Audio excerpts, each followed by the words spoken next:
കോട്ടയം എരുമേലിൽ നിന്ന് കാണാതായ ജസ്നയ്ക്ക് എന്താണ് സംഭവിച്ചത്?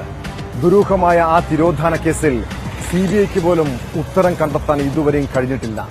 കേസിലെ പ്രധാനപ്പെട്ട തെളിവുകൾ സിബിഐ പരിശോധിച്ചില്ലെന്നാണ് ജസ്നയുടെ പിതാവിന്റെ ആരോപണം. ഈ വാദങ്ങൾ കോടതിയിൽ സിബിഐ തള്ളിയിരിക്കുന്നു. ജസ്ന ഗർഭിണിയായിരുന്നില്ല, രക്തം പുരണ്ട വസ്ത്രം കണ്ടെത്തിയില്ല എന്നും സിബിഐ കോടതിയിൽ വ്യക്തമാക്കി. ഈ മാസം 23-ന് കേസിൽ കോടതി വിധി പറയും. അതേസമയം ജസ്ന വീട്ടിൽ നിന്ന് പോകുമ്പോൾ 60,000 രൂപ കൈവശം ഉണ്ടായിരുന്നുവെന്നും ഇതേക്കുറിച്ച് സിബിഐ അന്വേഷിക്കണമെന്നും ആവശ്യപ്പെട്ട് ജസ്നയുടെ പിതാവ് ജെയിംസ് ജോസഫ് സിജെഎം കോടതിയിൽ അധിക സത്യവാങ്മൂലം നൽകിയിട്ടുണ്ട്.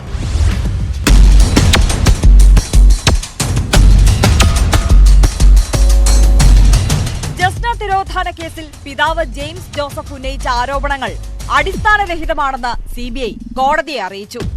ജസ്ന ഗർഭിണിയായിരുന്നില്ല. ജസ്നയുടേതെന്ന് ആരോപിക്കുന്ന രക്തം പുരണ്ട വസ്ത്രം കണ്ടെത്തിയിട്ടില്ല എന്നും സിബിഐ വ്യക്തമാക്കി. അതേസമയം കേസിലെ ചില പ്രധാനപ്പെട്ട ഭാഗങ്ങൾ സിബിഐ അന്വേഷിച്ചിട്ടില്ല എന്നാണ് പിതാവ് ഇപ്പോഴും ആരോപിക്കുന്നത്.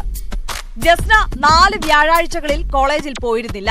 ആ ദിവസം ജസ്ന പ്രാർത്ഥിക്കാൻ പോയിരുന്നു എന്നതിന് കൃത്യമായ തെളിവുകൾ കൈവശമുണ്ടെന്നും ജെയിംസ് പറഞ്ഞു. ലോക്കൽ പോലീസ് അന്വേഷിച്ചപ്പോഴും നമ്മൾ കൊടുത്ത സാധനമാണ്.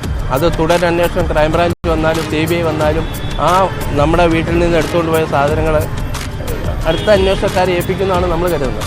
അപ്പോൾ നമ്മളിത് ഏതൊക്കെ ചെക്ക് ചെയ്തെന്ന് ക്രൈംബ്രാഞ്ചിനോടോ സിബിഐയോടോ ചോദിക്കേണ്ട കാര്യമില്ല. ഒരന്വേഷണം നടന്ന അടുത്തത് ആരുടെ ആണോ അവരിലേക്ക് മുഴുവൻ റെക്കോർഡ്സും ചെന്ന് കാണുമെന്നാണ് നമ്മൾ വിചാരിക്കും. വീട്ടിൽ നിന്നൂടെ ഫോണ്, അവൾ എഴുതിയ ഡയറി, അതെല്ലാം തുടരന്വേഷണക്കാരുടെ ചെല്ലുമെന്നാണ് നമ്മൾ കരുതുന്നത്. അപ്പോൾ അതുകൊണ്ട് നമ്മൾ പ്രത്യേകിച്ച് പറഞ്ഞില്ല. നമ്മളിപ്പോൾ ഇവരുടെ കേസ് എല്ലാം നമ്മൾ പഠിച്ചു കഴിഞ്ഞപ്പോൾ, ഇവരുടെ കേസ് ഫയൽ നമ്മൾ പഠിച്ചു കഴിഞ്ഞപ്പോൾ ഞാൻ ആവശ്യപ്പെട്ടു, നമ്മൾ അഡ്വക്കേറ്റ് വെച്ചിട്ടുണ്ട് ഇവിടെ. നമുക്ക് അവിടെ രഹസ്യമായി നമ്മൾ കുറേ ആൾക്കാരുമായിട്ട് ഇതിനെക്കുറിച്ച് ചിന്തിച്ച് പഠിച്ച് കാര്യങ്ങൾ ചെയ്യുന്നുണ്ട്. അപ്പോൾ നമുക്ക് ഇവരെത്തിപ്പെടാത്ത ചില ഭാഗങ്ങളിലേക്ക് നമ്മളെത്തി. ജസ്ന ജീവിച്ചിരിപ്പില്ലെന്നാണ് കഴിഞ്ഞ ദിവസം ജെയിംസ് ജോസഫ് കോടതിയിൽ സമർപ്പിച്ച സത്യവാങ്മൂലത്തിൽ പറഞ്ഞിരുന്നത്. ജസ്നയുടെ അജ്ഞാത സുഹൃത്തിനെ കുറിച്ചുള്ള വിവരം തന്റെ കയ്യിലുണ്ടെന്നും ജെയിംസ് കോടതിയെ അറിയിച്ചിരുന്നു. ഈ സുഹൃത്തിനെ കുറിച്ചുള്ള കൂടുതൽ തെളിവുകൾ തനിക്ക് ലഭിച്ചത് 3 മാസങ്ങൾക്ക് മുമ്പാണ് എന്നും ജെയിംസ് വ്യക്തമാക്കുന്നു.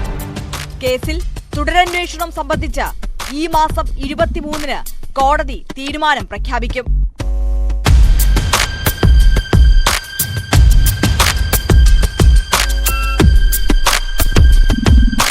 ന്യൂസ് 18 തിരുവനന്തപുരം.